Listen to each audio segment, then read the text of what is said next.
हे आजचा जो दिवस आहे या संदर्भात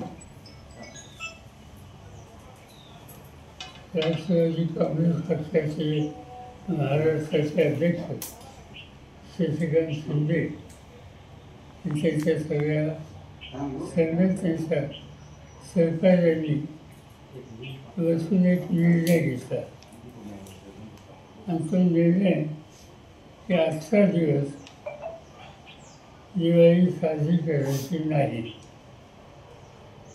त्याचं महत्त्वाचं कारण आपण बघितले गेले महिनाभर महाराष्ट्राच्या अनेक जिल्ह्यामध्ये अतिवृष्टी होती. काही ठिकाणी पूर होता, काही ठिकाणी महापूर होता आणि याच्यामध्ये शेती उद्ध्वस्त झाली. शेती नुसती उद्ध्वस्त झाली नाही तर पीक या जमिनीत घ्यायचं ती जमीनच खरडून गेली आणि त्यामुळे हा सवन शेतकरी अत्यंत अस्वस्थ आहे. त्याच्या दृष्टीनं जमीन शेतीची हे त्याचं सर्वस्व आहे आणि त्याचं सर्वस्व केलं तर कोणत्या मनस्थितीत तो दिवाळी साजरा करणार आणि म्हणून त्याच्या या दुःखामध्ये आमच्या संघटनेनं सहभागीचा निर्णय घेतला. दोन गोष्टी त्याच्यामध्ये आहेत की संकट येतात, येत नाही असं नाही, पण अशा वेळेला ज्यांच्या हातात राज्याची देशाची सत्ता आहे त्यांची ही जबाबदारी असते संकटग्रस्त लोकांना संकटातून बाहेर काढायला हातभार लावायचा.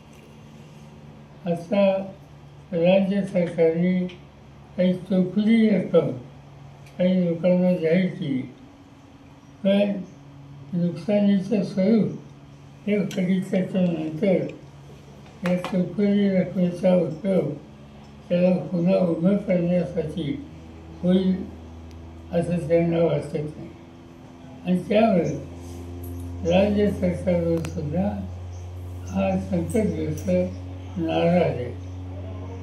मला असं वाटतं माझा या सगळ्या प्रश्नाकडे बघायचा दृष्टिकोन हा वेगळा आहे. इथं मी राजकारण आणू इच्छित नाही, पण संकटग्रस्त लोकांना संकटातून बाहेर काढण्यासाठी सगळ्यांनी मिळून प्रयत्नशील पराकाष्ठा ही केली पाहिजे आणि ती तयारी राज्य सरकारला आणि लोकांनी सुद्धा दाखवली. पण मोकळ्या हाताने मदत करण्याची तयारी आत्तापर्यंत दिसत नाही.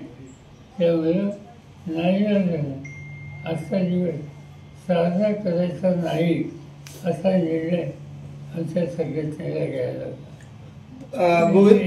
एवढं सांगू इच्छितो की हे जे काही घडतं आहे ते दुःखद आहे, त्याच्यात अधिक भाषण नको. साहेब, पुरंदरमधील शेतकऱ्यांशी संवाद साधला, पुरंदरमधील शेतकऱ्यांशी संवाद साधला त्यावेळी शेतकऱ्यांनी मोबदला अजून आम्हाला डिक्लेअर झाला नाही, त्यामुळे नाराजी कुठेतरी व्यक्त केलेली आहे. त्याची तुम्ही संवाद साधला, काय नक्की? मोबदला हा विषय नाही, त्यांनी जे विषय मांडले एक तर त्यांचं म्हणणं होतं ही जागाच बदला. आता हा निर्णय काही मी घेऊ शकत नाही, ते इथले अधिकारी घेऊ शकत नाही, केंद्र सरकारचा हक्क असतो. जर विमानतळ कुठं काढायचा हा निर्णय शेवटी केंद्र सरकार घेईल. प्रश्न असा आहे की जिथं काढला जाईल त्या सवन शेतकऱ्यांची शेती ही ताब्यात घेतली जाईल आणि अशा सगळ्या वर्गाचं पुनर्वसन आणि त्यांची नुकसान भरपाई कशी द्यायची, कशी दिली जाईल यासंबंधी या सवन शेतकरी वर्गाच्या अस्वस्थता आहे आणि त्यामुळं विरोधसुद्धा आहे. आमच्या सगळ्या चर्चेमध्ये मी एवढं सांगितलं की कुणीतरी गैरकायद्याने तुमची जमीन काढू शकत नाही. विमानतळ झाला पाहिजे हे जर सगळ्यांचं म्हणणं असेल तर ज्या जागेवर होणार आहे त्या भागातल्या शेतकऱ्यांचा जमीन खर्च तिथं फळबाग आहे, आणखी शेती आहे, पाणी आहे, वीज इरिगेशन आहे आणि त्यामुळे त्याला उद्ध्वस्त करून चालणार नाही. त्याला योग्य ती नुकसान भरपाई आणि पर्यायी जमीन या दोन्ही गोष्टी द्याव्यात ही मागणी त्यांची होती. मी त्यांना एवढंच सांगितलं की मी राज्य सरकारला मुख्यमंत्री आणि पालकमंत्री यांना विनंती करणार आहे की तुम्ही या कामाच्यासाठी बैठक बोलवा, आम्हाला लोकांच्या उपस्थित सुचून आणि यातनं काहीतरी मार्ग करा. असा निर्णय आमच्या बैठकीत काल झालेला आहे. दिवाळी संपल्यावर मी मुख्यमंत्र्यांची वेळ घेईन आणि ते सांगतील त्याला साहेब, निवडणूक आयोगावर सर्व विरोधकांनी ताशेरे ओढलेले आहेत. निवडणूक आयोगाला उत्तर देता येत नाही. रोहित पवारांनी बोगस आधार कार्ड त्यांना विचारलं ना. अच्छा साहेब, बिहारची निवडणूक आहे, कसं बघता एकंदरीत सगळीकडे? तिथं मोठा मतदार यादींवर देखील मोठा प्रश्न निर्माण झाला होता एकंदरीत. आमचे सगळे सहकारी नाराज आहेत कारण सत्तेचा गैरवापर होतोय. मतदार याद्याच्या संबंधी सगळ्यात घोळ आहे असं त्या सगळ्यांचं म्हणणं आहे. निवडणूक आयोगाचा उपयोग मानले बघूया काय. साहेब, मराठा आरक्षण ओबीसी मध्ये जी GR काढलेला आहे त्याच्यावर आंदोलन केलं जाते. आज देखील बीडमध्ये छगन भुजबळ यांचा मोर्चा आहे, एकत्र नेते येत आणि त्यांचं म्हणणं आहे की हा GRच रद्द करावा. ठीक आहे, तर त्यांच्याशी बोलू. शिवा कर्डिले यांचं निधन झालेलं आहे. ठीक आहे, इथंच घालू वेगळं.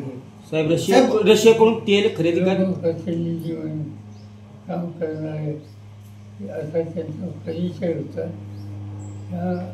त्यांचं जाणं हे आकस्मिक आहे आणि त्यामुळे साहजिकच त्यांच्या कुटुंबावर सरकार यांच्यावर एक प्रकारचं हे संकट आलेलं आहे.